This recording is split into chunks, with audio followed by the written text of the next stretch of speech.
নারীদের উদ্দেশ্যে কিছু কথা বলি। তোমাদের মনে কি একটু কষ্ট হয় না, একটু জাগনা হয় না যে একদিন আমাদেরকে মৃত্যুবরণ করতে হবে?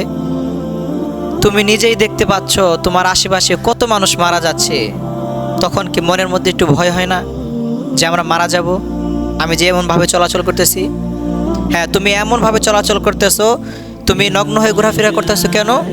যেন ছেলেরা তোমার দিকে তাকিয়ে থাকে। হ্যাঁ, ছেলেরা তোমার দিকে তাকাবে, ঠিক আছে, ছেলেরা আকর্ষণে পড়বে, ঠিক আছে।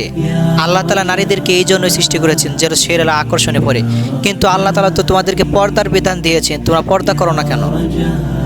তুমি কি মনে করেছো একটা ছেলে যখন বিবাহ করে তখন কি তোমার মতো ওই নগ্ন, তোমার মতো ওই বেহায়া নারীকে ওই একটা ছেলে বিয়ে করতে যাবে?